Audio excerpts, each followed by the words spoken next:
ये कहानी है एक इचिरो नाम के गरीब लड़के की, जिसका इस दुनिया में कोई भी नहीं था। वो एक प्रोग्रामर है जो दिन रात जॉब करता है और थक कर सो जाता है। जब उसकी आंख खुलती है वो एक दूसरी दुनिया में रिकानेक्ट हो चुका था, जहाँ पर उसे कुछ सिस्टम और कुछ चीट स्किल मिलती हैं, जिससे हमारा मेन कैरेक्टर ओवर पावर बनने के सफर पे निकल जाता है। कहानी के शुरुआत में हमें हमारा मेन कैरेक्टर सुजुकी को दिखाया जाता है। वो एक ऐसी कंपनी में जॉब करता था जहाँ पर गेमिंग प्रोग्राम डिजाइन किए जाते हैं।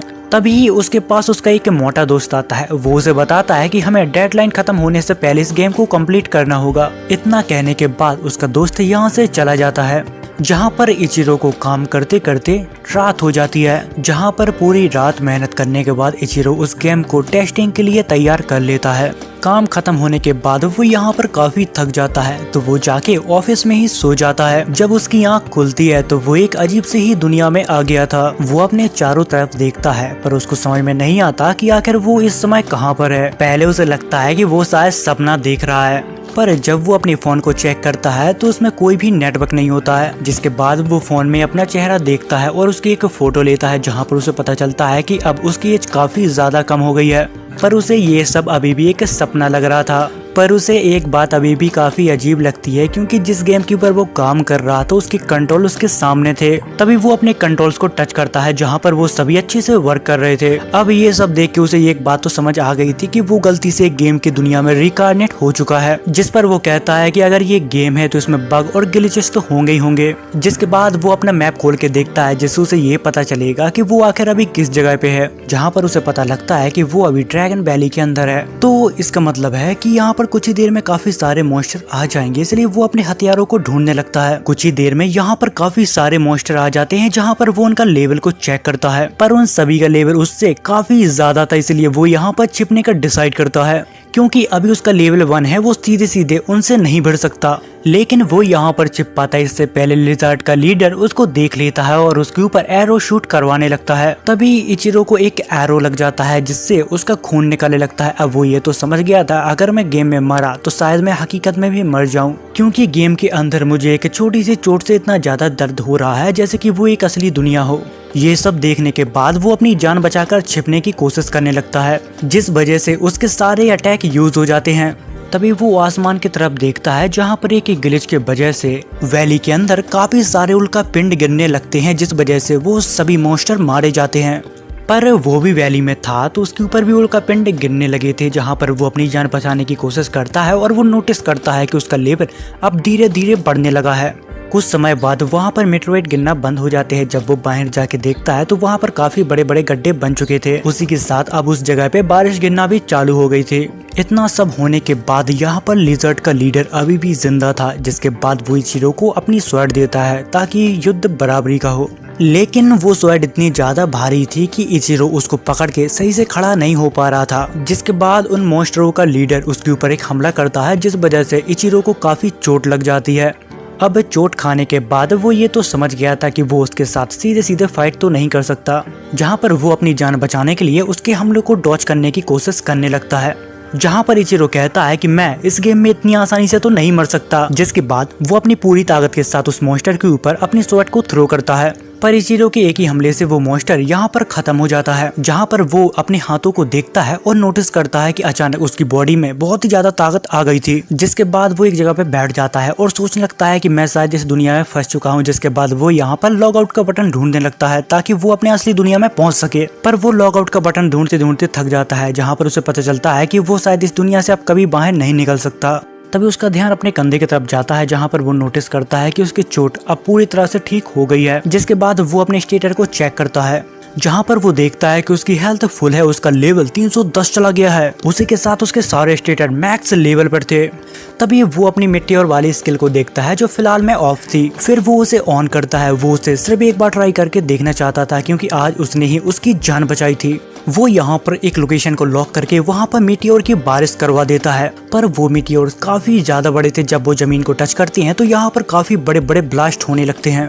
जिसके बाद शाम हो जाती है जहाँ पर हमें इचिरो को बैठे हुए दिखाया जाता है, जहाँ पर वो सोच रहा था कि ये मैजिक सच में बहुत ही ज्यादा ताकतवर है। अगर मैं इस मैजिक को हर वक्त इस्तेमाल करूँ तो मैं इस गेम का सबसे बड़ा विलन बन जाऊंगा। जिसके बाद वो उस स्किल को ऑफ कर देता है ताकि वो इस गेम का हीरो बनने के चक्कर में कहीं इस गेम का विलन न बन जाए। अब वो यहाँ पर ऐसी जगह पे था जहाँ पर बहुत ज्यादा गर्मी होती है, तो उसको यहाँ पर काफी प्यास लगने लगी थी। तभी वो अपनी इन्वेंटरी में चेक करता है कि उसके पास पानी है या नहीं।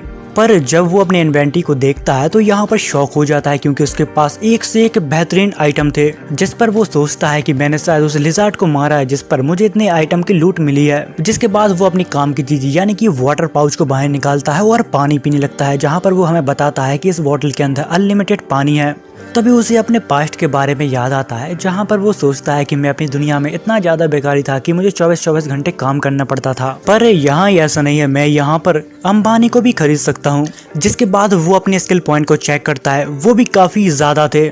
जिसके बाद वो यहाँ पर कैंप फायर जला के यहीं पर आराम करने लगता है, क्योंकि अगले दिन शहर या विलेज के लिए उसको चलना था, इसलिए आराम तो बनता ही है। जिसके बाद अगले दिन जब वो मैप को देखता है तो उसे पता चलता है कि उसके काफी नजदीक एक टाउन है, जिसे देखकर वो कहता है कि ये जगह तो सच में बहुत ही ज्यादा खूबसूरत है। मुझे तो याद नहीं आ रहा कि मैंने आखिरी बार इतनी खूबसूरत जगह कब देखी थी। जिसके बाद वो दौड़कर वॉरियर टाउन पहुंच जाता है। वो जब अपने मैप खोल के देखता है तो वहाँ पर 100 से भी ज्यादा वॉरियर्स थे। तभी वो एक ड्रैगन को नोटिस करता है, तो उसे देखने के लिए वो भी हवा में चला जाता है, पर वो शायद भूल गया था कि वो एक परिंदा नहीं है। जिसके बाद वो सीधा ऊपर से जाके नीचे गिरता है, पर फिर भी उसको यहाँ पर बिल्कुल चोट नहीं लगती। तभी वो ड्रैगन के ऊपर एक पत्थर फेंक कर मारता है, जिस वजह से ड्रैगन के विंग्स में छेद हो जाता है। ये देख के वो ड्रैगन भी यहाँ से भाग जाता है। जिसके बाद यहाँ पे इचिरो कहता है, लगता है कि मैं इस दुनिया में ओवर पावर हो गया हूँ। तभी इचिरो अपना मैप खोल के देखता है, जहाँ पर उसे पता लगता है कि अब वो ड्रैगन वॉरियर्स की तरफ जा रहा है। अब वो सोचता है कि वो ड्रैगन मेरे वजह से गया है, इसलिए वो उन वॉरियर्स की मदद करने के लिए वहाँ पर जाने लगता है। जब वो वहाँ पर पहुँचता है तो देखता है कि यहाँ के सारे वॉरियर्स एक ड्रैगन के साथ लड़ने में काफी ज्यादा स्ट्रगल कर रहे हैं, पर वो वॉरियर्स यहाँ पर कुछ बोल रहे थे जहाँ पर इचिरो को उनकी लैंग्वेज समझ में नहीं आ रही थी। जिसके बाद इचिरो अपनी लैंग्वेज स्किल को अपग्रेड करता है। अब उसे उन सभी की भाषा समझ में आने लगी थी, जहाँ पर वो देखता है कि अब वो ड्रैगन यहाँ से डर के भागने लगा और उसके तरफ आने लगा। तभी उन वॉरियर्स का लीडर एक लड़की से कहता है, हमें इस ड्रैगन को यहाँ से भागने नहीं देना है, हम इसको यहीं खत्म कर देंगे। तभी वो लड़की उस ड्रैगन के ऊपर एक बहुत ही खतरनाक अटैक करती है, जिस वजह से वो भी यहाँ पर हवा में उड़ जाती है। तभी उसके दोस्त उसे बचाने की कोशिश करते हैं और वो लोग यहाँ पर नाकाम हो जाते हैं। तभी इचिरो बहुत ही तेजी से जाकर उसकी जान बचा लेता है। जिसके बाद इचिरो उस लड़की को आराम से नीचे लेकर आ रहा था, क्योंकि वो लड़की अपनी मैजिक से बहुत ही ज्यादा ऊपर उड़ चुकी थी। जब वो लड़की होश में आती है तो वो डर जाती है और वो इचिरो को जोर से पकड़ लेती है। तभी हमें इस लड़की का नाम पता चलता है, दरअसल इस लड़की का नाम ज़ेना है, जो कि एक टीनेजर नाइट है। जिसके बाद इचिरो उस लड़की को बचा के पहाड़ के ऊपर ले जाता है। जिसके बाद वो लोग एक दूसरे से बात करने लगते हैं। इतनी देर में ज़ेना को ढूंढते ढूंढते दो लोग यहाँ पर आ जाते हैं और वो दो लोग इचिरो से कहते हैं कि तुम उससे दूर हट जाओ, क्योंकि उन लोगों को इचिरो काफी अजीब आदमी लग रहा था। जिस पर इचिरो हंसने लगता है और उनसे कहता है कि अरे मुझसे डरो मत, मैं एक मर्चेंट हूँ। जिसे देखकर वो लोग बोलते हैं कि तुम झूठ बोल रहे हो, क्योंकि तुम्हारे पास तो कोई सामान ही नहीं है। जिसके बाद इचिरो अपनी झूठ बोलने की स्किल को मैक्स कर देता है। जिसके बाद वो यहाँ पर झूठ बोलता है और अपनी बातों में उलझा देता है और उन दोनों को शांत करवा देता है। जिसके बाद सीन शिफ्ट होता है, जहाँ पर इचिरो उन्हीं के साथ उनकी गाड़ी में जा रहा था। जिसके बाद हमें एक टाउन को दिखाया जाता है, जहाँ पर हमें इचिरो और जीना को दिखाया जाता है, जहाँ पर जीना उसे बार बार थैंक यू कह रही थी उसकी जान बचाने के लिए। जिसके बाद ज़ेना के दोस्त इचिरो को अपने साथ ले जाते हैं उसके नए पेपर बनाने के लिए, क्योंकि उसके पेपर्स कहीं खो गए थे। पर यहाँ पर सच्चाई तो ये है कि वो किसी को भी अपनी सच्चाई नहीं बता सकता कि वो दूसरी दुनिया से है, इसीलिए वो झूठ बोलता है कि वो एक मर्चेंट है और उसके पेपर्स कहीं खो गए हैं। जिसके बाद वो लड़की क्राफ्टमैन से कहता है कि मुझे इस लड़के के लिए नए पेपर्स बनाने हैं, जहाँ पर वो आदमी इचिरो से कहता है कि कोई दिक्कत नहीं और वो उसे एक स्टोन पे हाथ रखने के लिए कहता है। जब वो वहाँ पर हाथ रखता है तो उसके सारे इंफॉर्मेशन और स्टेटस निकल के आ जाते हैं। जिसके बाद वो आदमी उसके लिए न्यू पेपर बना देता है और उसको दे देता है। जिसके बाद वो आदमी उसे एक स्टोन देता है और कहता है कि अगर तुम सिटी में कहीं भी जाओगे तो तुम्हें इसकी जरूरत पड़ेगी, इसलिए इसको कभी भी खोना मत। जिसके बाद वो दोनों वर्कशॉप से बाहर आ जाते हैं, जहाँ पर वो लड़की उसे बताती है कि यहाँ पर एक बहुत ही बेहतरीन रेस्टोरेंट है जिसका खाना बहुत ही टेस्टी है, और हाँ अगर तुम्हें रहने के लिए कमरा चाहिए तो यहाँ पर रहने के लिए जगह भी काफी अच्छी है। जिसके बाद इचिरो उसकी बात मान जाता है और एक होटल में रुकने का डिसाइड करता है। तभी एक लड़की आती है और उसको पकड़ लेती है और वो लड़की कहती है कि तुम इस शहर के नहीं लग रहे हो, अगर तुम चाहो तो हमारे साथ रह सकते हो। जब वो लड़की उसे पकड़ के ले जा रही थी, जहाँ पर इचिरो उसकी प्रोफाइल को देखता है, जहाँ पर वो कहता है कि ये लड़की सिर्फ 13 साल की है, पर देखकर लगता नहीं है। जिसके बाद वो लड़की उसे एक होटल में ले जाती है, जहाँ पर इचिरो 10 दिन के लिए एक रूम को रेंट पर लेता है। जिसके बाद वो यहाँ पर खाने के लिए खाना भी ऑर्डर करता है। तभी उस शॉप की ओनर उस लड़की को डांटने लगती है। दरअसल उस लड़की का नाम मार्था है। जहाँ पर वो ओनर उससे कहती है कि तुम यहाँ पर खड़ी खड़ी क्या कर रही हो, तुमने अभी तक वो रूम साफ करके नहीं दिया। जिसके बाद मार्था यहाँ पर माफी मांगने लगती है और उस रूम को साफ करने के लिए चली जाती है। तभी वो ओनर उसे बताती है कि तुम्हारे आने से पहले यहाँ पर कुछ डरपोक मर्चेंट ठहरे हुए थे, क्योंकि पास में कुछ मीटियोर्स गिरे थे, जिस वजह से वो लोग डर गए थे और यहाँ पर रूम की हालत भी काफी खराब कर दी थी। और वो लोग यहाँ पर सभी को बताने लगे थे कि ये काम किसी डीमन लॉर्ड ने किया है। पर ये कैसे हो सकता है, क्योंकि 60-70 साल पहले एक हीरो ने एक डीमन लॉर्ड को हरा दिया था, तो वो डीमन लॉर्ड वापस नहीं आ सकता। वो लोग बात कर ही रहे होते हैं, इतनी देर में एक और क्लाइंट आता है। जिसके बाद वो और है तो उससे बात करने में व्यस्त हो जाती है। जिसके बाद इचिरो अपना यहाँ पर खाना खाने लगता है। उसको ये खाना काफी ज्यादा टेस्टी लगता है। इतनी ही देर में यहाँ पर मार्था आ जाती है और वो इचिरो से कहती है कि मैंने कहा था ना कि तुम्हें ये जगह बहुत अच्छी लगेगी। जिस पर इचिरो कहता है कि हाँ, पर तुम मुझे कुछ शॉप दिखा सकती हो, क्योंकि मुझे कुछ आइटम खरीदना है। जिस पर मार्था हाँ कहती है और उसे मार्केट ले जाती है। तभी हमें वहाँ पर एक डेमी ह्यूमंस को दिखाया जाता है, जहाँ पर एक इंसान उसे धक्का मार के नीचे गिरा देता है। और वो आदमी कहता है कि तुम लोग यहाँ पर क्यों आए हो, तुम्हें पता है ना कि ये जगह तुम्हारी नहीं है और तुम यहाँ पर जिंदा नहीं रह सकते। जिस पर इचिरो उस आदमी को समझाने लगता है कि देखो, जितना हक तुम्हारी इस दुनिया पर रहने का है उतना ही उनका भी है।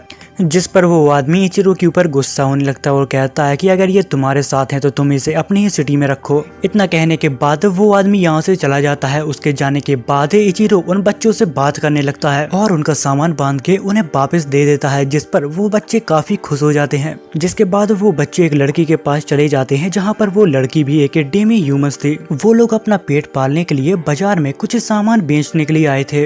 इतनी ही देर में यहाँ पर मार्था आती है। वो इचिरो से कहती है कि तुम डेमी ह्यूमन से काफी अच्छे से बात कर रहे थे। जिस पर इचिरो से कहता है तो क्या हुआ, तुम्हें कोई दिक्कत है क्या। जिस पर मार्था उसे बताती है कि कुछ समय पहले यहाँ पर काफी सारे फार्मर आए थे ताकि वो अपनी फसलों को बेचकर एक अच्छी से जिंदगी स्टार्ट कर सके, पर डेमी ह्यूमंस ने उन बेचारों को मार डाला और उनको लूट लिया। जिसके बाद बात करते करते वो लोग यहाँ पर एक शॉप पर पहुँचते हैं, जहाँ पर काफी अनोखे मास्क मिल रहे थे। तभी इचिरो वहाँ से एक मास्क और एक विग को खरीद लेता है ताकि वो काम आने पर अपनी असलियत सभी से छुपा सके। जिसके बाद वो दोनों वापस होटल लौट आते हैं, जहाँ पर इचिरो मार्था से कहता है कि खाने में जो जो भी टेस्टी हो सब कुछ ले आओ। जिसके बाद मार्था उसके लिए काफी सारे खाने की चीजें ले आती है। यहाँ का खाना बहुत टेस्टी था, तो इचिरो यहाँ पर सब कुछ खा जाता है। जिसके बाद सीन शिफ्ट होता है, जहाँ पर इचिरो हमें बताता है कि आज उसने कुछ ज्यादा ही खा लिया, जिस वजह से उसका आज पेट दर्द दे रहा है। फिर वो अपने कुछ दिन पहले के हादसों के बारे में सोचता है और कहता है कि मुझे नहीं लगता कि ये ड्रीम है, ये तो मुझे एक नई दुनिया जैसी लग रही है। अगर वो यहाँ पर मरा तो वो शायद हकीकत में भी मर सकता है। तभी वो अचानक अपने रूम से बाहर निकल के यहाँ पर भागने लगता है और दूर जाके इस टाउन को ध्यान से देखता है, पर फिर भी उसे कुछ भी समझ में नहीं आ रहा था। जहाँ पर वो कहता है अगर मैं इस जगह से बाहर नहीं निकल सकता तो मुझे यहाँ पर रहने में कोई दिक्कत नहीं है। ये दुनिया मेरी दुनिया से तो बहुत अच्छी है, क्योंकि मेरी दुनिया में ऐसा कोई नहीं था जो मेरा इंतजार करे या फिर मेरी चिंता करे, पर यहाँ पर मैं आजाद हूँ, मैं जो चाहूँ वो कर सकता हूँ। जिसके बाद हमें अगले दिन का सीन दिखाया जाता है, जहाँ पर मार्था इचिरो को सुबह से जगाती है और कहती है तुम्हें तैयार हो जाना चाहिए, तुमसे मिलने तुम्हारी गर्लफ्रेंड आई है। ये सुनने के बाद वो काफी शॉक हो जाता है, क्योंकि वो तो यहाँ पर किसी को जानता भी नहीं। इतनी ही देर में यहाँ पर ज़ेन आ जाती है और वो उसे गुड मॉर्निंग कहती है, जहाँ पर इचिरो उससे कहता है कि तुम यहाँ पर क्यों आई हो। जहाँ पर वो बताती है कि आज मेरी छुट्टी है, तो मैंने सोचा कि हम लोग कहीं घूमने चलते हैं। जिसकी बात इचिरो मान जाता है और उसके साथ घूमने के लिए चला जाता है। जेना उसका खाने का शौक देखकर उसे अलग अलग शॉप पर ले जाती है, जहाँ पर वो दोनों काफी एंजॉय करते हैं। तभी इचिरो ज़ेरा से पूछता है कि आखिर तुम अपने विंड मैजिक को इतनी अच्छी तरह से इस्तेमाल कैसे कर लेती हो। जिस पर ज़ेना उसे बताती है कि विंड मैजिक इतना भी आसान नहीं है, मैंने उसकी बचपन से प्रैक्टिस की है। जिसके बाद वो दोनों घूमते घूमते मिलिट्री वॉल पर पहुंच जाते हैं। यहाँ पर कोई आम इंसान तो नहीं आ सकता, लेकिन ज़ेना यहाँ पर मिलिट्री में है तो उसको किसी ने रोका नहीं। जिस पर इचिरो कहता है कि मुझे ऐसी जगह बहुत पसंद है जहाँ से मैं सभी नजारों को एक साथ देख सकूं। तभी जीना कहती है कि इसे देखने के बाद हम मिलिट्री टावर की तरफ चलेंगे। उसी के साथ मैं तुम्हें चर्च भी दिखाना चाहती हूँ। जिसके बाद वो दोनों चर्च पहुंचते हैं, जहां पर ज़ेना उसे डीमन लॉर्ड और हीरो की फाइट के बारे में बताती है। उसी के साथ वो उसी के पेंटिंग भी दिखाती है, जहां पर एक हीरो डीमन लॉर्ड के साथ फाइट कर रहा था। उसी के साथ वो ये भी बताती है कि इस स्वॉर्ड का नाम है होली स्वॉर्ड। अगर कोई हीरो इसे चलाता है तो वो ऑटोमेटिक ब्लू कलर की हो जाती है। तभी इचिरो उससे पूछता है कि अगर कोई इंसान जो हीरो ना हो, अगर वो उस स्वॉर्ड को चलाएगा तो क्या होगा। जिस पर ज़ेना उससे कहती है कि शायद वो इंसान उस स्वॉर्ड को अपने पूरी ताकत के साथ इस्तेमाल ना कर पाए। वो लोग बात कर ही रहे होते हैं, इतनी ही देर में उस चर्च की वहाँ पर प्रेस्टिस आ जाती है और वो उन दोनों को बताते हैं कि हर कोई होली स्वॉर्ड को नहीं चला सकता, सिर्फ वही चला सकता है जिसको स्वयं गॉड ने चुना हो। जिसके बाद वो दोनों चर्च के बाहर आ जाते हैं, वो अपने घर पे जाने की तैयारी करने लगते हैं। तभी इचिरो अपने हीरो टाइटल को इन्वेंटरी में ढूंढने लगता है, क्योंकि उसके पास बहुत सारे टाइटल हैं, जिसमें से काफी सारे टाइटल तो गॉड किलर नाम से थे। जिसे देखकर वो कहता है कि ये कैसे हो सकता है, मैं तो अभी तक किसी भी गॉड को नहीं मारा। जब वो इन्वेंटरी में चेक करता है तो उसको पता लगता है जब उसने मिट्योर की बारिश करवाई तो वहीं पर एक गॉड दब के मर गया था।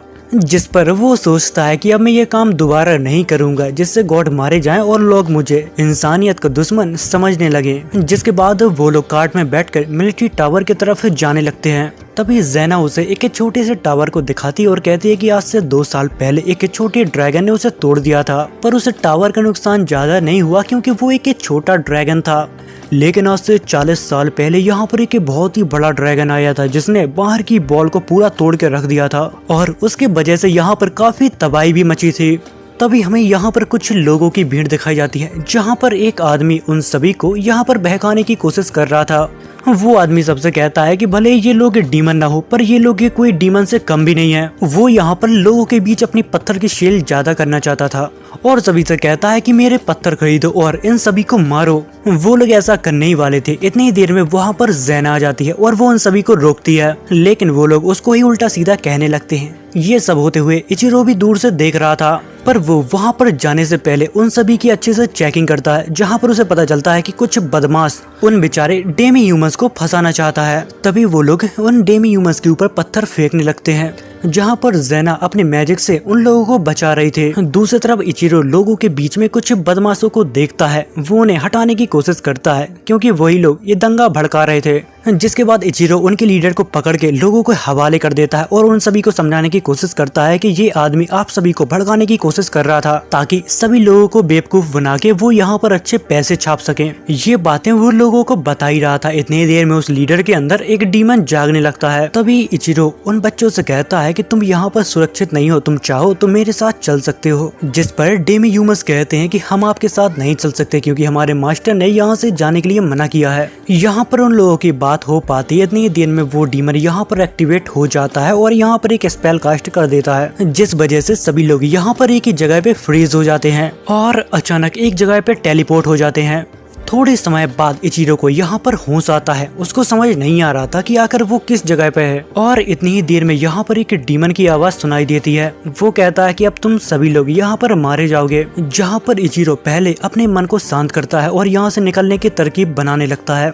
जिसके बाद वो यहाँ पर डेमी ह्यूमंस से बात करने की कोशिश करता है और उन्हें अपना नाम बताता है। जिसके बाद वो लोग अपना नाम बताते हैं, पर उनका नाम यहाँ पर काफी अजीब साउंड कर रहा था। जिसके बाद इचिरो उनको एक नया नाम देता है। जिसके बाद वो उन लोगों को खाना देता है, पानी देता है और काफी सारे आइटम देता है। उन लोगों को इतना खुश देखकर उसे अपने रिलेटिव के बारे में याद आने लगता है, क्योंकि उसके रिलेटिव काफी अच्छे थे, उसकी हमेशा मदद करते थे। जिसके बाद वो यहाँ पर मैप को खोल लेता है और यहाँ से बाहर निकलने का रास्ता ढूंढने लगता है। और हाँ, उन तीनों का नाम उसने लीजा, पोची, तामा रखा था। उसने यहाँ से निकलने की पूरी प्लानिंग कर ली थी। जिसके बाद वो लीजे को यहाँ पर एक स्वेट देता है।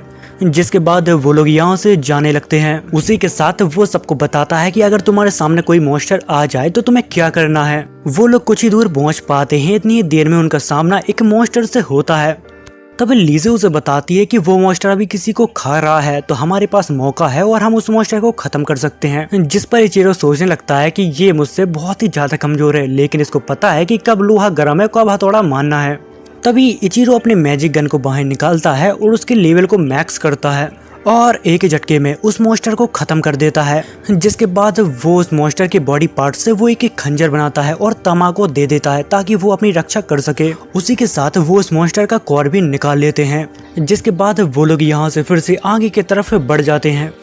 फिर वो उन तीनों की तरफ देखता है और सोचता है कि अगर इसी तरह से मैं सभी मॉन्स्टर को मारता रहूं, जिस वजह से इन लोगों की स्किल इंप्रूव नहीं कर पाएगी और ये लोग मेरे ऊपर निर्भर हो जाएंगे। जिसके बाद इचिरो उन सभी को कुछ न कुछ काम दे देता है ताकि उन सभी का थोड़ा अनुभव बढ़ जाए। वो लोग कुछ दूर चल पाते हैं, इतनी देर में उनके सामने एक बड़ा मॉन्स्टर आ जाता है। यहाँ पर इचिरो नहीं चाहता था कि वो अकेले उस मॉन्स्टर को हराए। जिसके बाद वो यहाँ पर अपनी टीम को भी शामिल करता है ताकि उन सभी का अनुभव बढ़ जाए और हाँ, डेंजर सिचुएशन को कैसे संभालना है वो भी वो लोग सीख जाएं। जहाँ पर थोड़ी देर बाद वो लोग उस मॉन्स्टर को मार गिराते हैं। जिसके बाद उन सभी को यहाँ पर काफी सारे मॉन्स्टर मिलते हैं जिनको हरा के वो लोग थक जाते हैं। जिसके बाद वो सभी लोग यहाँ पर आराम करने का डिसाइड करते हैं और यहाँ पर खाना भी खाते हैं।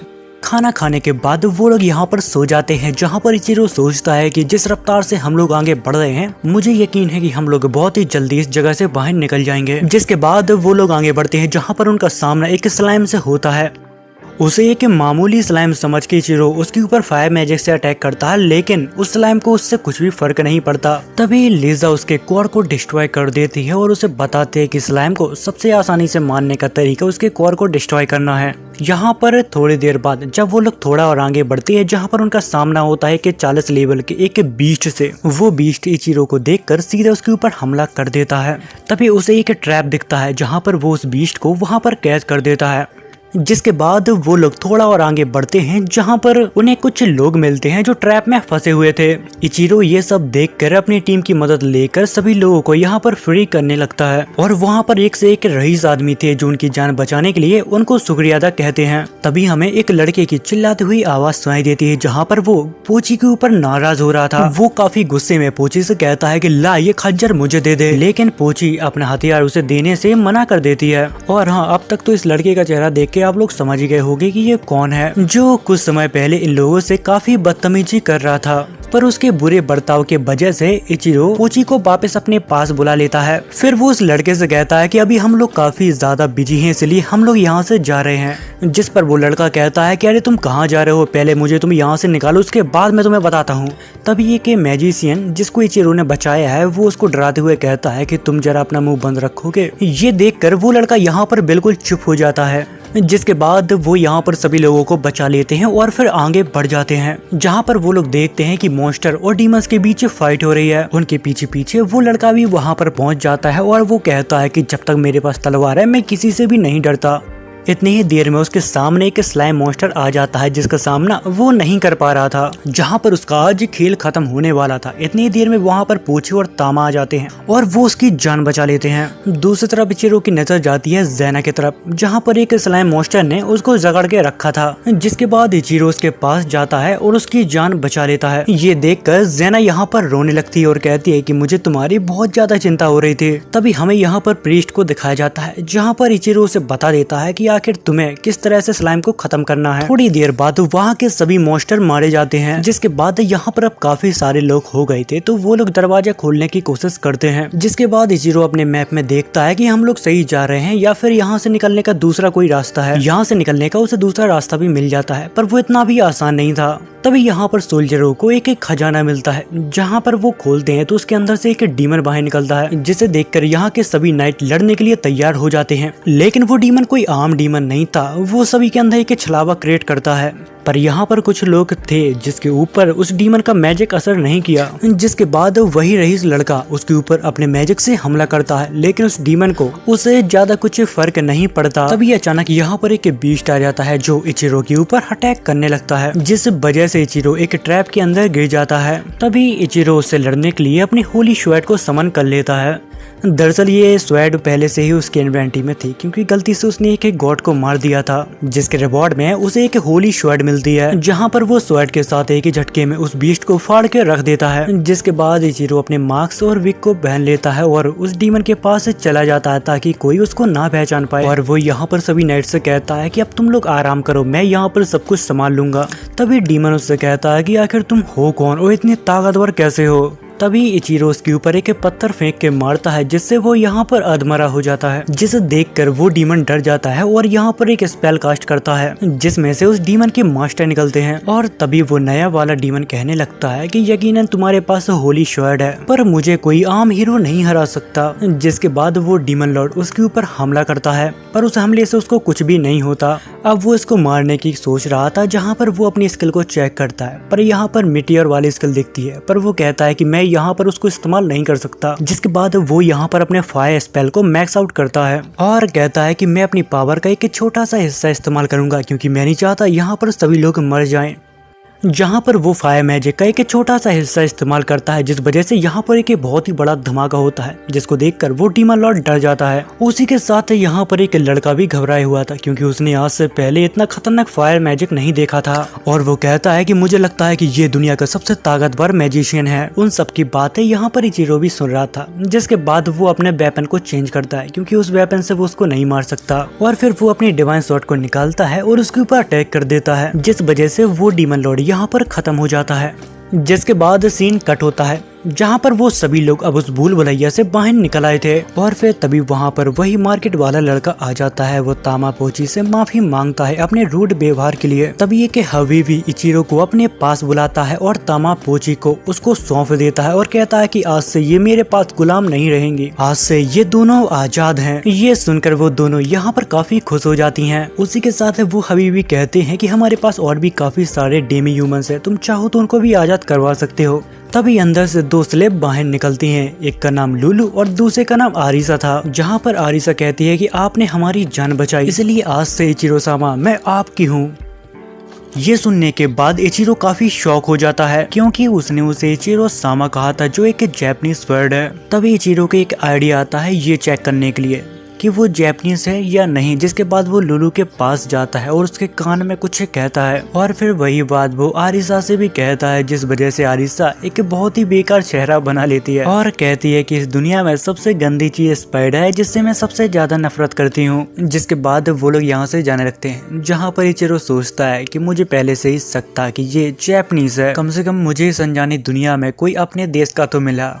थोड़ी देर बाद इचिरो सभी को एक जगह पे रोकता है ताकि वो एक दूसरे को इंट्रोड्यूस करवा सके। तभी तामापोची अपने आप को आरिसा से इंट्रोड्यूस करवाती है, जहाँ पर आरिसा उनके सिर पर हाथ रखती है और कहती है कि मैं आज से पहले कभी तुम जैसे प्यारी लड़कियों से नहीं मिली। जिसके बाद उन लोगों को यहाँ पर भूख लगने लगती है। तभी इचिरो सभी को एक रेस्टोरेंट में ले जाता है, जिसके बाद वो लोग यहाँ पर खाना खाते हैं जो उन्हें बहुत ही पसंद आता है। लेकिन इचिरो यहाँ पर खाना नहीं खा रहा था, उसका ध्यान लुलू और आरिसा के कपड़े के ऊपर था क्योंकि उन दोनों ने स्लेब्स के कपड़े पहने थे। जिसके बाद वो यहाँ से चला जाता है और सभी से कहता है कि तुम लोग खाना खाओ, मुझे मार्केट से कुछ जरूरी सामान लाना था। जिसके बाद वो मार्केट से कुछ क्लॉथ खरीदता है। तभी रास्ते में उसे कुछ खाने की महक आती है, जिसके बाद वो उसे भी पैक करवा लेता है। जब वो यहाँ से जा रहा था तभी रास्ते में उसे कुछ भूखे डेमी ह्यूमंस मिलते हैं, जिसे देखकर उसे दया आ जाती है और वो उसे अपने पैकेट दे देता है।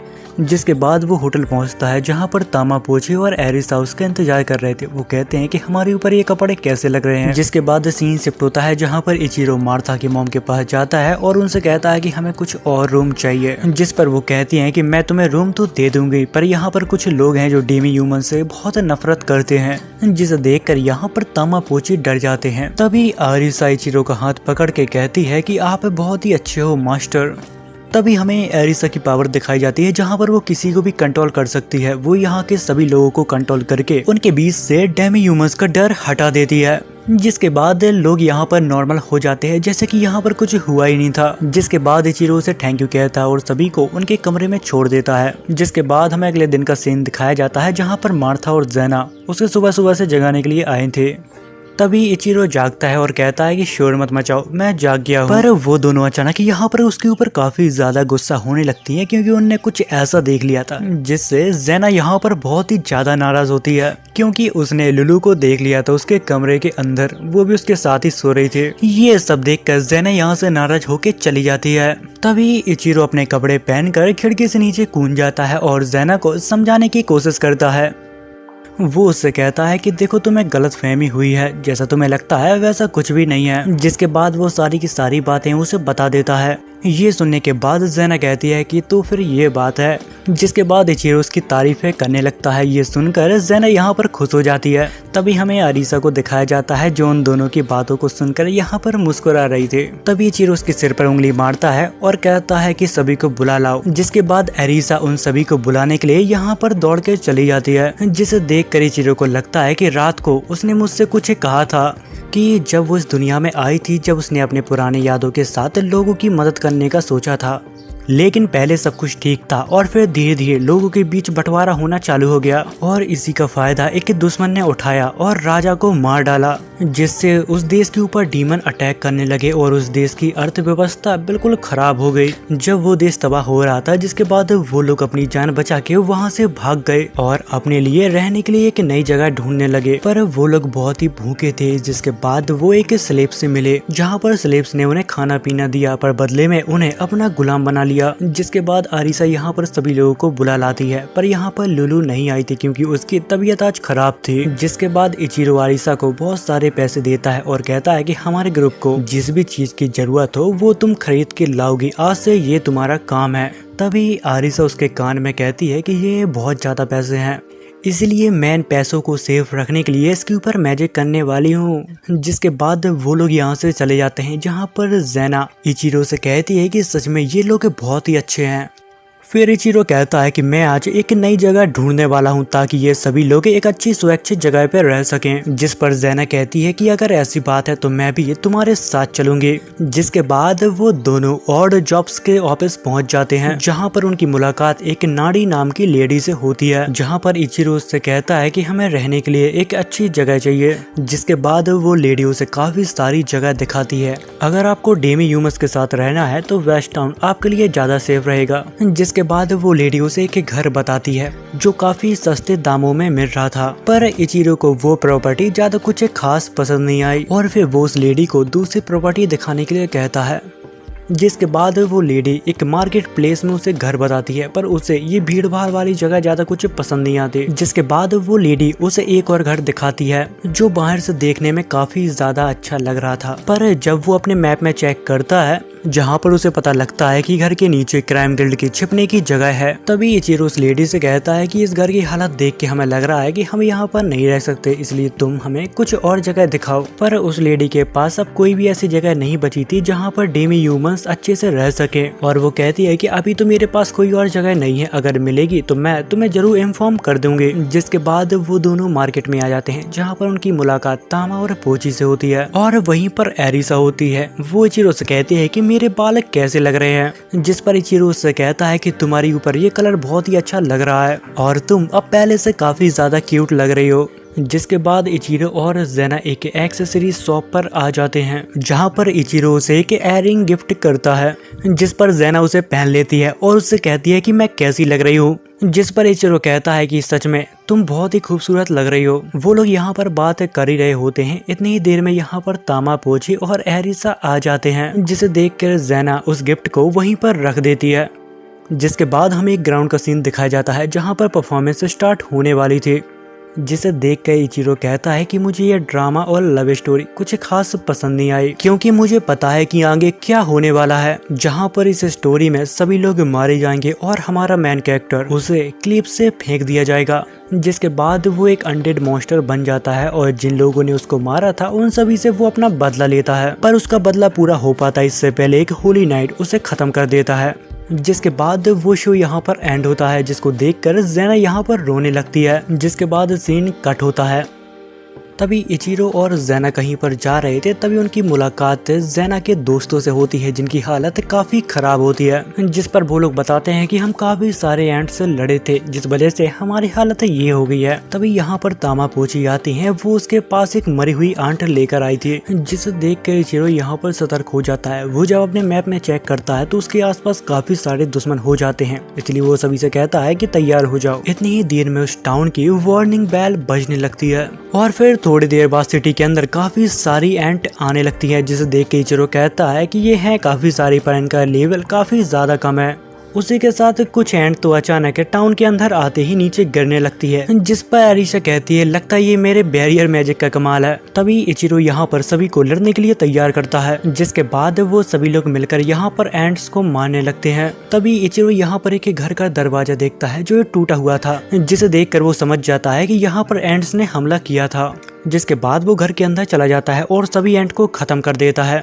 पर इस वजह से यहाँ पर एंट का पॉइजन फैल गया था और ये घर किसी और का नहीं वही नाड़ी का है जो कुछ समय पहले उसे घर दिखा रही थी। तभी एक लड़की नाड़ी को वहाँ से बाहर निकाल लेती है। दरअसल वो उसकी मैनेजर है और उसका लेवल 20 है। जिसके बाद इचिरो घर से बाहर निकलता है और देखता है कि सभी लोगों ने मिलकर उन सभी आंट को मार दिया। जिसके बाद हमें मोटेल का सीन दिखाया जाता है जहाँ पर उन सभी ने आज बहुत अच्छा काम किया था, इसलिए इचिरो ने उन सभी को अपनी तरफ से पार्टी दी थी। तभी वो नोटिस करता है कि लुलू की अभी भी काफी तबीयत खराब है। खाना खाने के बाद इचिरो उसके लिए दवा लेने के लिए निकल जाता है। तभी एक पंख उड़ते हुए उसके पास आता है, जहाँ पर वो देख के काफी हैरान था कि इतना अजीब किस चीज का पंख है। उसी के साथ उसे अंधेरे में कुछ शैडो दिखाई देती हैं जो किसी को चोट पहुंचा रही थी। जहाँ पर बिना वक्त को जाया करे इचिरो उस मॉन्स्टर के ऊपर अटैक करता है। बदले में वो शैडोज भी उसके ऊपर अटैक करती हैं, पर वो कुछ ही देर में उन सभी शैडो मॉन्स्टर को हरा देता है। जिसके बाद वो उसके पास जाता है जिसे वो शैडो परेशान कर रही थी। वो उससे कहता है कि तुम ठीक हो ना, जिस पर वो रेड कहता है कि तुम सच सच बताओ कि तुम हो कौन। जिस पर वो कहता है कि ये तुम क्या कह रहे हो, मैंने तो तुम्हें बचाया है। जिस पर वो कहता है कि मैं शायद जिंदा ना बच पाऊं, पर तुम प्लीज प्रिंसेस को बचा लो। जिसके बाद सीन कट होता है। वो ऑड जॉब के ऑफिस के बाहर खड़ा था, पर काफी रात हो गई थी तो सभी लोग सो गए थे, इसलिए कोई दरवाजा नहीं खोल रहा था। जिसके बाद वो अपने मैजिक से यहाँ पर एक की बनाता है। वो वहाँ का दरवाजा खोलकर उन दोनों को वहाँ पर आराम करने के लिए कहता है, बट उन दोनों की शोर के वजह से यहाँ पर मैनेजर और नाड़ी जाग जाते हैं और देखने के लिए आ जाते हैं कि आखिर माजरा क्या है। जिस पर इचिरो से कहता है कि मैं तुम्हें डिस्टर्ब नहीं करना चाहता था, पर ये देखो ये शायद तुम्हें जानता है। जब मैनेजर उसे देखती है तो पहचान लेती है कि ये रेड आर्मी का मार्क्स है और वो कहता है कि रेड हेड के अलावा मैंने यहाँ पर किसी और को भी बचाया है। पर मैनेजर उसे देखकर चौंक जाती है क्योंकि वो एक एल्फ थी, बिल्कुल मैनेजर की तरह। पर जब वो उसे ध्यान से देखती है तो वो समझ जाती है कि ये तो प्रिंसेस मिया है और वो कहती है कि चाहे कुछ भी हो जाए हमें इसे बचाना ही होगा। तभी प्रिंसेस अपनी आंखों को खोलती है, वो इचिरो को देखती है और कहती है ये तो बहुत अच्छा है और फिर सो जाती है। जिसके बाद नाड़ी और इचिरो उसके लिए दवा लेने के लिए चले जाते हैं। जिसके बाद सीन कट होता है। जब वो आरिसा के पास पहुंचता है तो आज की घटना के बारे में उसे सब कुछ बताता है। जिसके बाद इचिरो लुलू को जगाता है और उसको कुछ दवाइयां देता है। जिसके बाद वो वापस ऑफिस में आ जाता है और नाड़ी से पूछता है कि अब मिया की तबीयत कैसी है। जिस पर वो कहती है कि वो ठीक है, बस थोड़ी सी थकान है। जिसके बाद इचिरो मिया का स्टेटस देखता है जो अब धीरे धीरे इम्प्रूव हो रहा था। अब मिया भी नींद से जाग गई थी। जिसके बाद इचिरो से मिलने के लिए चला जाता है। जिसके बाद नाड़ी उसके लिए खाना लाने के लिए यहाँ से चली जाती है। तभी इचिरो मिया से पूछता है कि आखिर तुम स्पिरिट को कैसे देख सकती हो। जिस पर वो कहती है मुझे नहीं पता, पर वो काफी ज्यादा सॉफ्ट होती हैं। थोड़ी देर बाद यहाँ पर मिया खाना खा लेती है और उसको यहाँ पर नींद आने लगती है। जिसके बाद इचिरो यहाँ से जाने लगता है, लेकिन मिया उसका हाथ पकड़ लेती है और कहती है कि थोड़ी देर यहीं रुको। उसका मासूम चेहरा देखकर यहाँ पर इचिरो भी रुक जाता है। जिसके बाद वो वापस अपने घर जाता है जहाँ पर सभी लोग एंजॉय कर रहे थे। जहाँ पर इचिरो उन सभी को मिया के बारे में बताता है, जहाँ पर वो सभी लोग कहने लगते हैं कि मुझे भी उससे मिलना है। जिस पे इचिरो उनसे कहता है कि हाँ तुम उससे मिल सकती हो, पर ध्यान रखना वो एक प्रिंसेस है। जिसके बाद वो सभी लोग मिया के पास पहुंच जाते हैं और उससे बात करने की कोशिश करते हैं, पर मिया ज्यादा नहीं बोलती तो उन सभी को वो अपना नाम बताती है और शांत हो जाती है। जिसके बाद आरिसा कहने लगती है कि अरे ये तो काफी सुंदर है। जिसके बाद वो लोग यहाँ पर बातचीत करने लगते हैं। जिसके बाद सीन कट होता है और हमें इचिरो और नाड़ी को दिखाया जाता है, जहाँ पर नाड़ी उससे कहती है कि तुम एक मर्चेंट हो, फिर भी तुम्हारे पास एक कार्ड क्यों नहीं है। जिस पर वो कहता है कि कुछ समय पहले पत्थरों की बारिश हो गई थी, जिस वजह से मेरी कार्ड वहाँ पर बर्बाद हो गई थी। जिस पर नाड़ी कहती है कि कोई बात नहीं, पर मैं एक मर्चेंट को जानती हूँ जो रिटायर्ड होने वाला है, तो उसकी गाड़ी तुम्हारे काम आ सकती है। अगर तुम चाहो तो उसकी कार्ड खरीद सकते हो। जिसके बाद वो अपनी इन्वेंटरी को खोलता है और कुछ गोल्ड कॉइन एक बैग में भर के उसे दे देता है।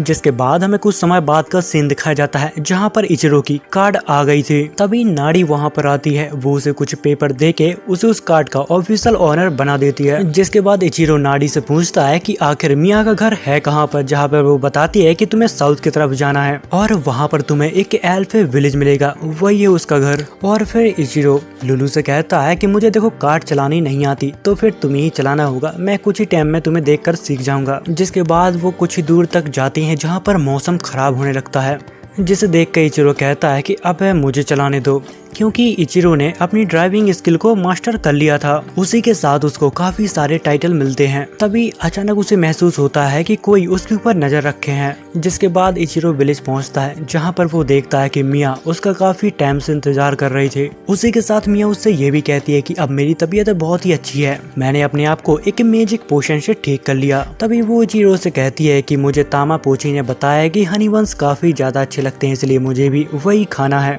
तभी उसे फिर से महसूस होता है कि कोई उसे देख रहा है। जिसके बाद वो अपने आसपास देखने लगता है। तभी उसको एक उल्लू दिखता है, जिसे देख के वो समझ जाता है कि ये मेरा पीछा कर रहा है। जिसके बाद वो मैनेजर से मिलने के लिए वहां पर चला जाता है। तभी इचिरो उस रेड कमांडर से पूछता है कि आखिर मिया के साथ क्या हुआ था, जहां पर वो रेड बताता है कि मिया को कुछ लोगों ने किडनैप किया, जिसके बाद उन्होंने एक अंधेरी जगह पे उसे बंद कर दिया था, पर पता नहीं कैसे वो वहां से बाहर निकल आई। फिर उसने कहानी अपनी रेड मार्क्स को बताई और फिर हम सभी ने उसकी मदद की। तभी उन लोगों को नीचे से कुछ लोगों की चिल्लाने की आवाज आने लगती है, जिस वजह से मैनेजर वहां पर देखने के लिए जाने लगती है। लेकिन इचिरो जब अपने मैप में देखता है तो वहां पर कोई भी नहीं होता। जिसके बाद इचिरो बच्चों के पास जाता है क्योंकि बाहर का मौसम खराब था। जिसके बाद वो यहाँ पर बच्चों को कहानियां सुनाने लगता है। तभी वहाँ पर मिया आती है, वो सभी को एक कहानी सुनाने वाली थी, जहाँ पर कहानी थंडर स्ट्राइक और ड्रैगन के बारे में थी।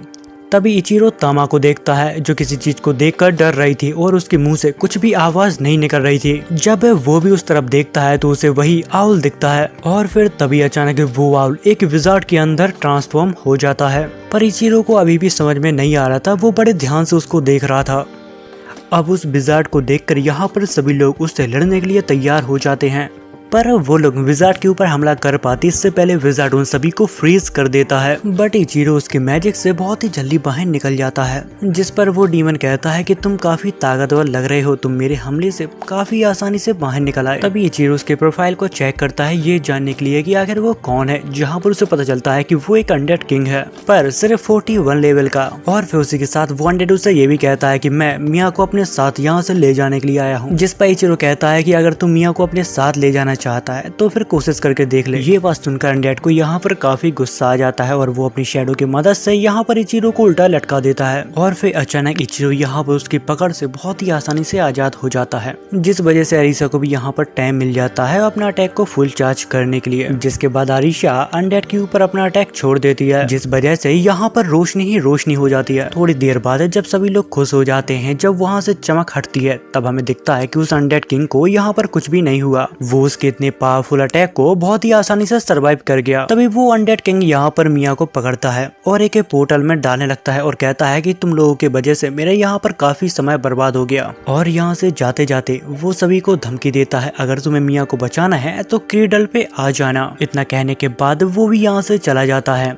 उसी के साथ इचिरो सभी से कहता है कि तुम लोग अपना ख्याल रखना, मैं मिया को बचा कर आता हूँ। इतना कहने के बाद वो एक पोर्टल में कूद जाता है, जहाँ पर वो एक ऐसी जगह पे पहुँचता है जहाँ पर चारों तरफ सिर्फ अंधेरा ही अंधेरा था। जिसके बाद वो अपना मैप खोलता है, पर उसका मैप यहाँ पर वर्क नहीं कर रहा था। यहाँ पर कुछ देर बाद वो अचानक किसी दूसरी जगह पे टेलीपोर्ट कर जाता है और वो अपने सामने अनडेड किंग को देखता है, जहाँ पर अनडेड किंग काफी घबरा जाता है और उससे कहता है कि ये तो असंभव है, आखिर तुम इस जगह पे कैसे आ गए। जिस पर इचिरो कहता है कि मेरे पास एक एम्बलेट है, जिस वजह से तुम्हारा मैजिक मेरे ऊपर काम नहीं करेगा। तभी इचिरो उसके ऊपर हमला करने के लिए आगे बढ़ता है, पर यहाँ पर वो अनडेड किंग उसको वापस से क्रीडल के स्टार्ट में भेज देता है। वो कहता है कि कोई भी यहाँ पर इतनी जल्दी नहीं आ सकता, शायद इसने चीटिंग की है, इस वजह से उसने क्रीडल के स्टार्ट में उसे भेज दिया था। जब वो वापस से स्टार्टिंग में पहुँचता है, जहाँ पर वो सोचता है कि मुझे चाहे कुछ भी हो जाए, मुझे मिया को बचाना ही होगा। और वो हमें ये भी बताता है कि ये काफी मुश्किल होने वाला है, क्योंकि यहाँ पर 200 से ज्यादा फ्लोर्स हैं। जिसके बाद इचिरो क्रीडल के अंदर चला जाता है, जहाँ पर उसका सामना बहुत सारे मॉन्स्टरों से होता है। वो उनसे लड़ता है और और आगे बढ़ता रहता है। चलते चलते वो एक ड्राइड के पास पहुंच जाता है, जहां पर वो ड्राइड उससे एमपी मांगने लगती है क्योंकि वो उसके साथ फाइट नहीं कर सकती। उसके पास सिर्फ टेलीपोर्ट की पावर है, जहां पर इचिरो ने उसे काफी सारा मैजिक दे दिया था। जहां पर वो उससे पूछती है कि आखिर तुम्हें कहां पर जाना है, जिस पर इचिरो कहता है कि मुझे टॉप फ्लोर पे जाना है जहां पर बॉस है। जिस पर वो ड्राइड कहती है कि मैं वहां पर तुम्हें नहीं पहुंचा सकती, मेरी पावर की लिमिट सिर्फ 100 ही फ्लोर तक सीमित है। अगर तुम्हें उससे ऊपर भी जाना है तो तुम्हें फिर से मुझे ढूंढना होगा और माना को देना पड़ेगा। जिसके बाद वो लड़की इचिरो को 100 फ्लोर पर टेलीपोर्ट कर देती है। जब वो वहां पर पहुंचता है तो शॉक हो जाता है क्योंकि वो एक गार्डियन का फ्लोर था और वहां पर काफी ज्यादा गार्डियंस भी थे। उसी के साथ उन सभी की रक्षा करने के लिए एक बड़ा सा आयरन गोलेम था। तभी वो गार्डियंस लड़कियां वो उससे कहती है कि तुम यहाँ पर पहुंच गए हो तो इसका मतलब तुम काफी ताकतवर हो, पर यहाँ पर उसका सबसे बड़ा खतरा गोलेम था। तो वो गोलेम की कमजोरियां यहाँ पर ढूंढने लगता है। तभी इचिरो अपनी गन निकाल के उस गोलेम के सिर पर शूट करता है, जिस वजह से वो गोलेम यहाँ पर हार जाता है। गोलेम के हार जाने के बाद वो गार्डियंस यहाँ पर प्लान बनाने लगते हैं इचिरो को हराने का।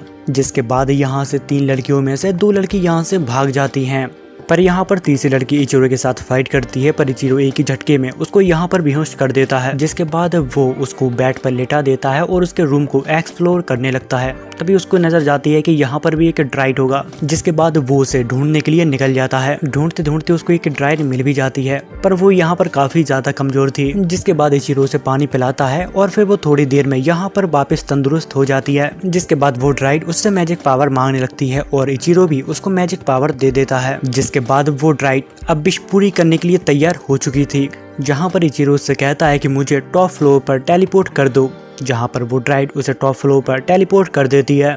थोड़ी समय बाद वापस इचिरो की मुलाकात उस अनडेड किंग से होती है, जहां पर वो अनडेड कहता है कि तुम कोई मार्चेंट नहीं हो, तुम एक लेजेंडरी वॉरियर हो। जिसके बाद वो किंग अपनी एक बहुत ही भयंकर स्वॉर्ड निकालता है और कहता है कि अगर तुम यहाँ पर आ गए हो तो इसका मतलब ये नहीं है कि तुम मुझसे जीत जाओगे, और अगर तुमने मुझे हरा दिया तो ये स्वॉर्ड तुम्हारी हो जाएगी, पर उससे पहले तुम्हें यहाँ पर काफी सारे लोगों से लड़ना होगा और हो सकता है कि वो तुमसे काफी ज्यादा स्ट्रॉन्ग हो। अनडेड किंग के कहने के बाद यहाँ पर काफी सारे गार्डियंस और काफी सारे गोलेम भी आ जाते हैं, पर जब इचिरो उनकी पावर लेवल को चेक करता है तो वो काफी ज्यादा कम होती है। जिसके बाद वो भी उन सभी गोलेम से लड़ने के लिए तैयार हो चुका था। जिसके बाद वो अपनी फाइटिंग स्किल को मैक्स करता है और सीधा उस गोलेम के ऊपर अटैक कर देता है। उसी के साथ उसे उन सभी के साथ फाइट करने में अपने ज्यादा एफर्ट नहीं लगाने पड़ रहे थे। और फिर कुछ ही देर बाद यहाँ पर इचिरो सभी को हरा देता है। उनमें से सिर्फ एक लड़की को होश था, जहाँ पर इचिरो एक ही पंच में उसको भी सुला देता है, पर सोते सोते वो कहती है प्लीज मेरी मास्टर की आखिरी विश पूरी कर देना। जिसके बाद वो इस स्टेज को क्लियर कर लेता है और अनडेड किंग के पास पहुंच जाता है, जिसे देखकर वो अनडेड किंग काफी शॉक होता है और रिवॉर्ड के रूप में उसे शॉट देता है। उसी के साथ वो हंसती हुई कहता है कि मैं काफी लंबे समय से किसी ऐसे को ढूंढ रहा था जो मुझे मार सके। तभी अनडेड किंग उसे बताता है कि मैंने एक समय पे बहुत सारे लोगों को मारा था, वो सब मैंने इसलिए किया था क्योंकि उन सभी ने मेरी मासूम फैमिली को मार दिया था, जिस वजह से भगवान ने उसे हमेशा के लिए श्राप दे दिया और वो एक अनडेड बन गया। इसलिए तुम मुझे मार डालो, मैं अब इस जिंदगी में नहीं रहना चाहता। जिसके बाद इचिरो स्वॉर्ड को बाहर निकालता है जो यहाँ पर काफी ग्लो कर रही थी। वो एक ही झटके में उस अनडेड किंग को यहाँ पर खत्म कर देता है, पर वो मरते समय अनडेड यहाँ पर काफी ज्यादा खुश था क्योंकि उसे लग रहा था कि अब वो शायद अपनी फैमिली से वापस मिल पाएगा। अनडेड के मर जाने के बाद इचिरो को यहाँ पर एक टाइटल मिलता है, उसके साथ उसे एक रिंग भी मिलती है। तभी इचिरो को याद आता है कि किंग के मर जाने के बाद थोड़ी देर बाद ये जगह तबाह हो जाएगी। तभी वो यहाँ पर सभी को इकट्ठा करने लगता है ताकि वो सभी को एक साथ यहाँ से टेलीपोर्ट कर सके। तभी इचिरो को एक और लड़की के बारे में याद आता है जो नीचे बेहोश पड़ी हुई थी। अगर ये जगह तबाह होगी तो वो भी यहाँ पर दब के मर जाएगी। जिसके बाद इचिरो उसे लेने के लिए यहाँ से कूद जाता है। जब वो उस लड़की के पास पहुंचता है तो उसे अपने कंधों पे उठाता है और ड्राइड के पास जाता है ताकि वो जल्द से जल्द यहाँ से टेलीपोर्ट कर सके। जिसके बाद वो लोग डील करते हैं और वो लड़की उन्हें नीचे ले जाती है। उसी के साथ वो लड़की उससे ये भी कहती है कि तुम्हें यहाँ से जल्द निकल जाना चाहिए क्योंकि यहाँ पर एक सॉल्ट की वेव आ रही है। पर इचिरो उससे कहता है कि इस वेव से तुम्हें भी नुकसान पहुंच सकता है, पर वो लड़की कहती है कि जब तक यहाँ पर पेड़ है मुझे कुछ भी नहीं हो सकता। जिसके बाद इचिरो यहाँ से बहुत ही स्पीड में भागने लगता है, पर सॉल्ट वेव भी उसके तरफ काफी स्पीड से आ रही थी। जिसके बाद वो उसके ऊपर हमला करने लगता है ताकि उसको उस वेव से थोड़ा समय मिल पाए और वो यहाँ से बाहर निकल पाए। जिसके बाद इचिरो उस लड़की को लेकर एक सुरक्षित जगह पे पहुंच जाता है, जहाँ पर वो देखता है कि उस वेव की वजह से क्रेडल गिरने लगा है। तभी हमें उन लोगों को दिखाया जाता है जो सभी लोग मिलकर इचिरो का इंतजार कर रहे थे, पर फॉग होने के कारण वो उसको नहीं देख पा रहे थे। पर जब वो नजदीक आता है तो यहाँ पर आरिसा जब उसे देखती है तो यहाँ पर रोने लगती है। और यहाँ पर बाकी के गार्डियंस भी अपने दोस्त को देखकर यहाँ पर काफी खुश थे। तभी वो लोग अपने मास्टर के बारे में उससे पूछते हैं, जहाँ पर इचिरो उन्हें एक रिंग देता है और कहता है कि तुम्हारे मास्टर अब इस दुनिया में नहीं रहे। जिस पर वो लोग अपने घुटने पर बैठ जाते हैं और इचिरो से कहते हैं कि आज से आप ही हमारे मास्टर हो। उसी के साथ वो लड़कियां कहती हैं कि हमें बस एक काम है, क्योंकि ये रिंग हमारे पुराने मास्टर की वाइफ की है, इसलिए हमें उनके वाइफ की ग्रेव के पास इसे छोड़कर आना होगा। जिस पर इचिरो कहता है कि तुम्हें जहाँ जाना है तुम चली जाओ, क्योंकि मैं तुम्हारा मास्टर नहीं हूँ, मुझसे पूछने की कोई जरूरत नहीं है। पर वो लोग यहाँ पर रॉक पेपर सीजर खेलने लगते हैं, क्योंकि जो इसमें हारा वो यहाँ पर रुकेगा। जहाँ पर एक नाना नाम की लड़की हारती है इचिरो ने, जिसकी जान बचाई थी। जिसके बाद इचिरो अपने दोस्तों को लेकर टाउन की तरफ जाने लगता है। जब वो सभी लोग टाउन में पहुंचते हैं तभी ज़ैना इचिरो से मिलने के लिए आती है। ज़ैना यहाँ पर उसे देखकर रोने लगती है और कहती है कि मुझे तुम्हारी बहुत चिंता हो रही थी। तभी इचिरो ज़ैना से कहता है कि मुझे तुमसे एक जरूरी बात करनी है, मैं कुछ ही समय बाद यहाँ से जाने वाला हूँ, क्योंकि मुझे मिया को उसके विलेज छोड़ने जाना है। ये सुनकर ज़ैना उदास हो जाती है, पर इचिरो कहता है कि तुम उदास मत हो, जब मैं वापस आऊंगा तो तुम्हें सुनाने के लिए मेरे पास काफी सारी कहानियां होंगी। जिसके बाद हमें अगले दिन का सीन दिखाया जाता है, जहां पर इचिरो मिया को लेकर उसके विलेज के लिए निकल गया था। तभी अचानक ज़ैना आ जाती है और वो इचिरो को बात करने के लिए रोक लेती है, जहां पर ज़ैना उससे कहती है कि मैं भी तुम्हारे साथ चलना चाहती थी, पर मेरा भी एक परिवार है। जब मेरा भाई फैमिली का हेड बन जाएगा तो मैं तुम्हारे साथ जरूर चलूंगी। दरअसल ज़ैना यहाँ पर उसको गुड बाय कहने के लिए आई थी, जिसके बाद इचिरो भी यहाँ से चला जाता है।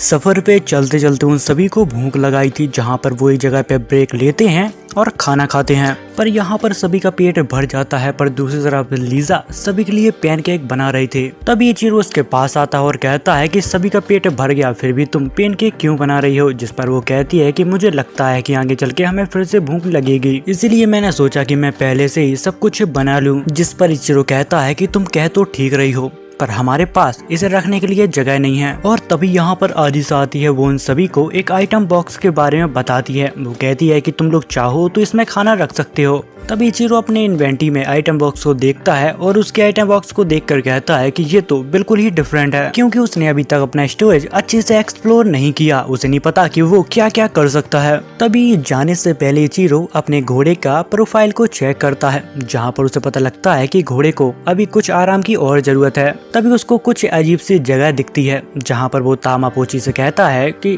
ये जगह कौन सी है, और वो उनसे कहता है कि अगर तुम दोनों चाहो तो ये जगह थोड़ी देर के लिए घूम सकती हो। जैसे सुनकर वो दोनों यहाँ पर बहुत खुश हो जाते हैं। तभी उन दोनों के पीछे एरिसा भी चली जाती है और तभी इचिरो कहता है कि तुम लोग वहाँ पर खूब मजे करना, जब जाने का वक्त होगा मैं तुम्हें बुला लूंगा। तभी इचिरो एक जगह पे बैठ जाता है। इतनी देर में वहाँ पर एरिसा आती है और वो इचिरो से कहती है कि तुम जल्दी मेरे साथ चलो। जिसके बाद एरिसा उसे एक अजीब जगह पे ले जाती है, जिसे देख के इचिरो कहता है कि ये काफी अजीब है, मैंने ऐसी जगह कहीं ना कहीं तो देखी है।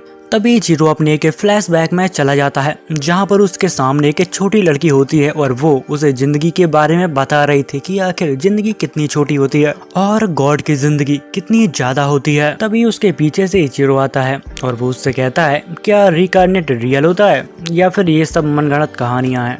तभी एरिसा उसे जगाने की कोशिश करती है, क्योंकि इचिरो अपने ख्यालों में कहीं खो गया था। इचिरो यहाँ पर अपने होश में तो आ जाता है, लेकिन फिर भी वो उसी लड़की के बारे में सोचता है कि आखिर वो कौन थी, क्योंकि वो उस लड़की से आज से पहले कभी भी नहीं मिला था। जिसके बाद इचिरो अपने पूरे होश में आ जाता है और अपनी पावर से इस जगह को जानने की कोशिश करता है, जहाँ पर उसे पता लगता है कि ये जगह एक ट्रैवल गेट है। ये बिल्कुल वैसा है जैसे कि हम गेम में चीट करके कुछ लेवल स्किप कर देते हैं। तभी एरिसा उससे कहती है, क्या तुम इसको ठीक कर सकते हो? जिस पे इचिरो कहता है कि नहीं, मैं इसको ठीक नहीं कर सकता। इतना कह के वो यहाँ से चला जाता है। जिसके बाद इचिरो मैजिक सीखने की कोशिश करने लगता है। उसी के साथ वो कुछ नए मैजिक बनाने की भी सोचता है, लेकिन उसको कुछ भी हाथ नहीं आता। तभी उसकी नज़र मैप पर जाती है और वो देखता है कि उसके आसपास कोई ऐसा है जिसको वो बहुत अच्छे से जानता है, जहाँ पर थोड़ी देर बाद उसे समझ में आ जाता है कि ये सभी तो रैटमैन है। जिसके बाद इचिरो रैटमैन से मिलने के लिए जाता है, जहाँ पर सभी रैटमैन उसको शुक्रिया अदा करते हैं प्रिंसेस की जान बचाने के लिए। जिसके बाद वो रैटमैन कहते हैं कि हमें एक जरूरी काम है, इसलिए हमें यहाँ से जाना होगा। जिस पर इचिरो कहता है कि कोई बात नहीं, हम लोग कल मिलते हैं। जिसके बाद हमें रात का सीन दिखाया जाता है जहाँ पर इचिरो एक जगह पे बैठा था। तभी वो अपनी इन्वेंटरी को चेक करता है जहाँ पर वो सोचता है कि मेरी इन्वेंटरी ज़्यादा बेस्ट है या फिर आरिसा का आइटम बॉक्स। जिसके बाद वो बहुत सारी चीज़ों को निकालता और रखता है और अपने इनबॉक्स को चेक करने लगता है, जहाँ पर वो अपने आइटम बॉक्स के अंदर एक जलते हुए कागज को डालता है और थोड़ी देर बाद निकालता है, जहाँ पर उसकी आग अब बुझ जाती है। जिसे देखकर वो समझ जाता है कि मेरी इन्वेंटरी आरिसा के आइटम बॉक्स से बहुत अच्छी है। जिसके बाद हमें अगले दिन का सीन दिखाया जाता है जहाँ पर वो सभी लोग फिर से अपने सफर पे निकल जाते हैं, जहाँ पर उनकी मुलाकात फिर से उन रैटमैन से होती है। जिसके बाद वो सभी लोग मिलकर रैटमैन के ग्रेव पर आते हैं। वो रैटमैन जिसने अपनी जान कुर्बान कर दी मिया की जान बचाने के लिए। जिसके बाद मिया उसके ग्रेव के पास जाती है और उसको शुक्रिया अदा कहती है। उसी के साथ मिया यहाँ पर प्रे भी करती है ताकि उसकी आत्मा को शांति मिले। तभी उसके प्रेयर के वजह से यहाँ पर वो ट्री ग्लो करने लगता है। जिसके बाद वो लोग आगे बढ़ जाते हैं जहाँ पर वो देखते हैं कि एक इंसान एक औरत को परेशान कर रहा है। तभी इचिरो उसका चेहरा देखता है जहाँ पर लीसे उससे कहती है कि इससे तुम्हें संभल के रहना होगा क्योंकि ये बुरा आदमी है। क्योंकि मैं इससे एक बार सिटी में मिली थी जहाँ पर ये मेरे पैसे टैक्स के नाम पर छीनने की कोशिश कर रहा था।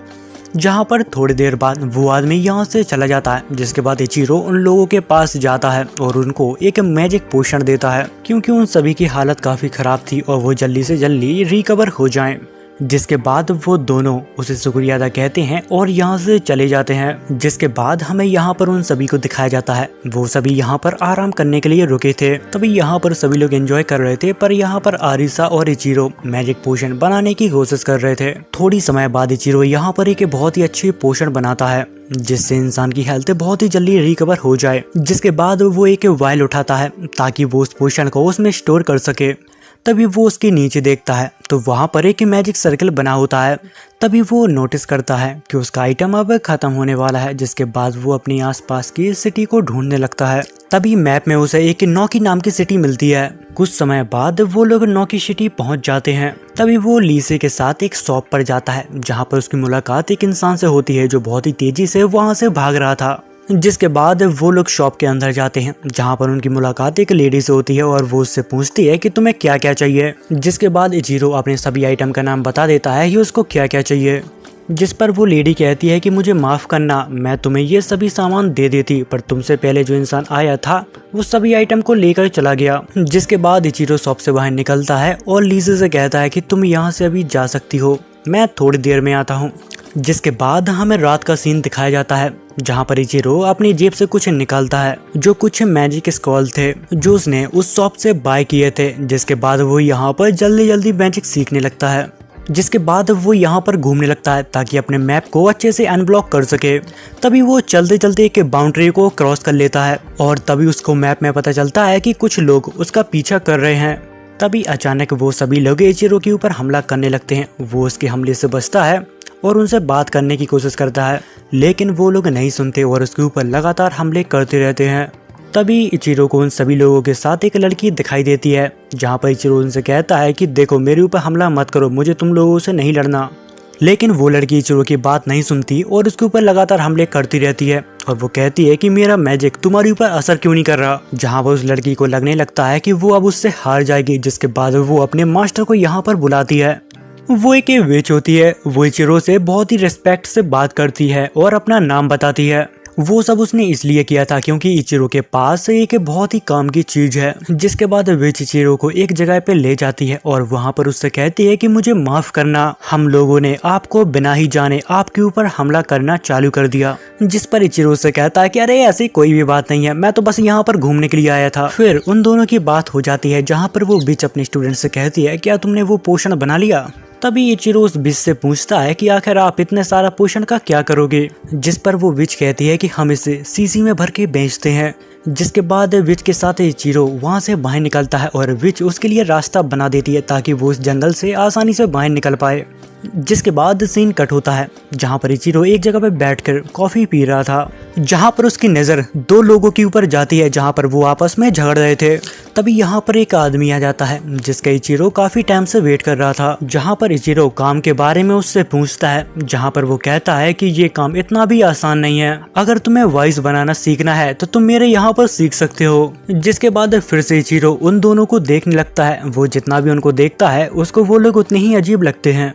तभी कुछ देर में यहाँ पर मिया, नाना और एरिसा आ जाते हैं, जिसके बाद वो इचिरो को अपने साथ ले जाते हैं। तभी वो मैप में नोटिस करता है जहाँ पर कुछ लोग उनका पीछा कर रहे थे, पर वो कुछ ही देर में समझ जाता है कि वो सभी लोग विच के स्टूडेंट हैं। जिसके बाद सीन कट होता है जहाँ पर हमें ईना यानी कि उस विच के स्टूडेंट को दिखाया जाता है जहाँ पर कुछ लोग उसका पीछा कर रहे थे। तभी वहाँ पर इचिरो आ जाता है और वो ईने से कहता है कि तुम यहाँ से जाओ, मैं इन सबको संभाल लूंगा। पर ईना थोड़ी दूर जाती है जहाँ पर उसकी एक टक्कर हो जाती है, जिस वजह से उसका पूरा कार्ट तबाह हो जाता है, जिस वजह से उसके काफी सारे पोषण यहाँ पर खराब हो जाते हैं क्योंकि वो टूट गए थे। ये देखने के बाद ईने यहाँ पर रोने लगती है क्योंकि उन्हें बनाने में बहुत ज्यादा मेहनत लगती है। जिसके बाद सीन कट होता है जहाँ पर इचिरो एक बिजनेसमैन के पास जाता है जहाँ पर वो हमेशा ईने के पोषण खरीदता है, पर उस आदमी को अर्जेंट पोषण चाहिए थे। जिस पर इचिरो से कहता है कि हमें माफ करना, हमारा एक छोटा सा एक्सीडेंट हो गया था जिस वजह से काफी सारे पोषण खराब हो गए, इस बार हम आपको सारे पोषण डिलीवर नहीं कर पाएंगे। लेकिन वो आदमी इचिरो की बात बिल्कुल भी नहीं मानता और वो काफी गुस्से में उससे बात भी करता है। तभी इचिरो की नजर उसके पीछे खड़े हुए इंसान के ऊपर जाती है। तभी उसे याद आता है कि ये तो वही बुरा इंसान है जो कुछ लोगों को परेशान कर रहा था।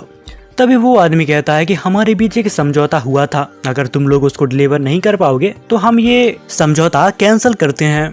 अगर तुम लोग शाम होने से पहले 300 पोषण लेके आओगे तो ये डील कहीं नहीं जाएगी और हमारा ट्रस्ट तुम्हारे ऊपर और बढ़ेगा। अगर तुम लोग ऐसा नहीं कर पाए तो हमें ये डील तोड़नी होगी। पर थोड़ी देर बाद यहाँ पर इचिरो को सब कुछ साफ साफ समझ में आ जाता है। उसे याद आता है कि कैफे के अंदर ये दोनों ही थे जो आपस में झगड़ रहे थे और किसी डील को कैंसिल करने की कह रहे थे। इसका मतलब ये सब इन्हीं का प्लान था। जिसके बाद इचिरो अपनी स्किल को और भी ज्यादा इम्प्रूव करता है और उन सभी से थोड़ी समय की डिमांड करता है ताकि वो सभी पोषण को कंप्लीट करके इन्हें दे पाए।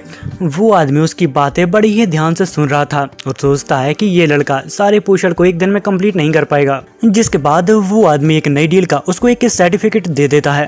जिसके बाद सीन कट होता है जहाँ पर इन्हें इचिरो से पूछ रही थी कि आखिर हम शाम तक इस डील को कंप्लीट कैसे करेंगे। अगर हम लोग खूब मेहनत करें तो पोषण तो बन जाएगा, पर उनको स्टोर करने के लिए हमें सीसी यानी कि वो वाइस चाहिए जो कि हमारे पास एक भी नहीं है। जिस पर इचिरो कहता है कि अरे तुम टेंशन मत लो, मेरे पास एक तरीका है।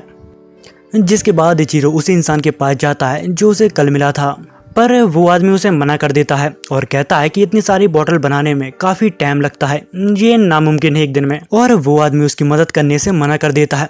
जिस पे इचिरो कहता है कि आपको नहीं मदद करनी है तो मत कीजिए, पर हमें आपका स्टोर एक दिन के लिए चाहिए ताकि हम वाइन्स बना पाएं। पर यहाँ पर वो आदमी बहुत ही अच्छी दिल का निकलता है, जहाँ पर वो कहता है कि अगर तुम्हें मेरी जरूरत या फिर मेरे स्टोर की जरूरत हो तो मैं तुम्हारी जरूर मदद करूंगा। ये सुनकर इचिरो बहुत खुश होता है और उसे थैंक यू कहता है। जब वो लोग स्टोर के अंदर आ जाते हैं जहाँ पर वो लोग वाइस बनाने की कोशिश करते हैं, लेकिन उनसे वो सही से नहीं बन पा रहे थे क्योंकि फर्स्ट टाइम था ना यार।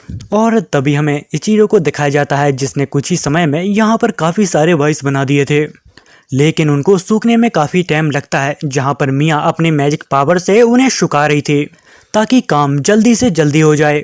जहां पर शाम तक उनका सभी काम खत्म हो जाता है और वो सब अब फ्री हो चुके थे।